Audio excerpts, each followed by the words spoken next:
हमारे सनातन धर्म में द्वादश ज्योतिर्लिंग का बहुत ही महत्व है।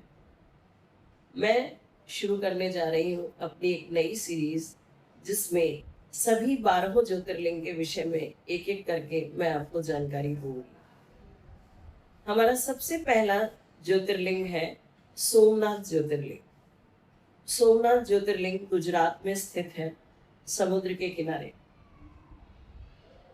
सोमनाथ ज्योतिर्लिंग की स्थापना कब हुई और क्यों हुई, इसकी जानकारी आज मैं अपनी वीडियो के माध्यम से आपको देने जा रही हूँ। हमारे पुराणों में वर्णित कथा के अनुसार राजा दक्ष प्रजापति की 27 कन्याएं थी और उन्होंने अपनी 27 कन्याओं का विवाह चंद्रमा से किया था। उनकी सभी 27 कन्याएं हमारे 27 नक्षत्रों के रूप में जानी जाती हैं। उनमें सबसे सुंदर कन्या थी उनकी रोहिणी। रोहिणी का सौंदर्य अनुपम था। इस वजह से चंद्रदेव अपना अधिक से अधिक समय रोहिणी के साथ बिताते थे। इस बात का दुख बाकी सभी 26 कन्याओं को रहता था और वो अक्सर अपने पिता के पास जाके इस बात की शिकायत किया करती थी। राजा दक्ष ने कई बार चंद्रदेव को इस बात के लिए समझाने की कोशिश की। कई बार उन्होंने प्रयास किया कि आपका स्नेह सभी पर बराबर होना चाहिए, परंतु चंद्रदेव ने उनकी बात नहीं मानी। इसी वजह से एक दिन राजा दक्ष ने क्रोधित होकर चंद्रदेव को श्राप दे दिया कि आपकी शक्ति क्षीण हो जाएगी, आप 6 रोग से ग्रसित हो जाएंगे।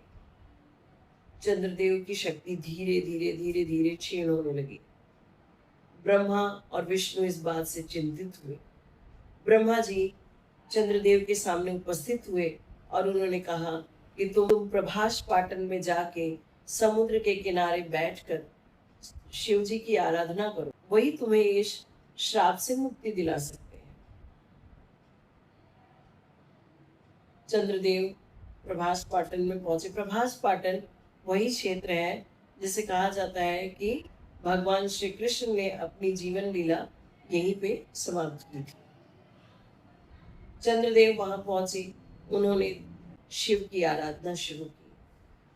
कुछ समय पश्चात उनकी आराधना से शिव प्रसन्न हुए और उनके सामने प्रकट हुए। उन्होंने कहा, बताइए मैं क्या कर सकता हूँ आपके लिए। चंद्रदेव ने कहा, प्रभु मुझे राजा दक्ष के इस श्राप से मुक्ति दिलाइए। भगवान शिव ने कहा, हे चंद्रदेव, मैं राजा दक्ष के इस श्राप को पूरी तरह तो नहीं हर सकता, परंतु मैं इसकी शक्ति को कम कर सकता हूँ। आज के पश्चात 15 दिन तुम्हारी शक्ति बढ़ेगी और 15 दिन तुम्हारी शक्ति क्षीण होगी। इसी वजह से चंद्रमा की शक्ति महीने में 15 दिन बढ़ती है और फिर 15 दिन घटती है। चंद्रदेव ने शिव को प्रणाम किया और कहा, प्रभु चूंकि इस स्थान पर बैठकर मैंने आपकी आराधना की है और आप यहाँ प्रकट हुए हैं, मैं चाहता हूँ कि आप यहाँ एक ज्योतिपुंज के रूप में प्रकट हो जाए, ताकि कालांतर में लोग आपकी पूजा और अर्चना करके अपने शरीर के तमाम रोग और कष्ट को नष्ट कर सके। भगवान ने कहा, तथास्तु, और वहीं वो एक ज्योतिर्लिंग के रूप में प्रकट हो गए। चूंकि इस ज्योतिर्लिंग को चंद्रदेव ने आराधना करके प्रकट किया था, इसलिए इस ज्योतिर्लिंग को सोमनाथ ज्योतिर्लिंग के रूप में माना जाता है। सोम का अर्थ होता है चंद्रमा और नाथ का अर्थ होता है ब्रह्म। सोमनाथ ज्योतिर्लिंग की स्थापना चंद्रदेव के द्वारा हुई थी।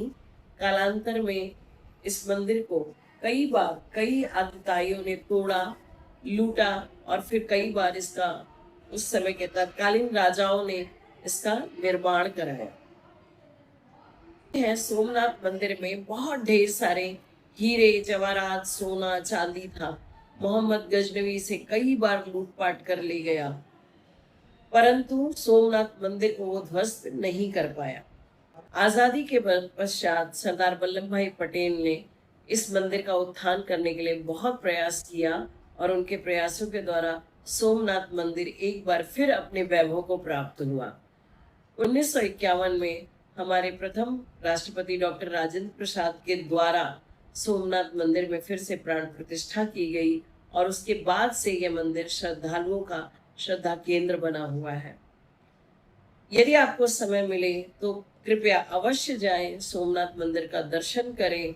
हमारे 12 ज्योतिर्लिंग का ये प्रथम ज्योतिर्लिंग है। यहाँ दर्शन करने मात्र से मनुष्य के सभी शारीरिक कष्ट दूर हो जाते हैं। कैसी लगी आपको मेरी इस प्रथम ज्योतिर्लिंग सोमनाथ की जानकारी? यदि अच्छी लगी तो मेरे चैनल पे आके कमेंट ज़रूर करिए, अपने दोस्तों में, अपने मित्रों में, अपने रिश्तेदारों में इसे शेयर करिए। बहुत आवश्यक है कि हमारे बच्चे हमारे 12 ज्योतिर्लिंग के बारे में जाने। बाकी बचे हुए 11 ज्योतिर्लिंगों के बारे में मैं समय समय से अपने इस चैनल पे बताती रहूंगी।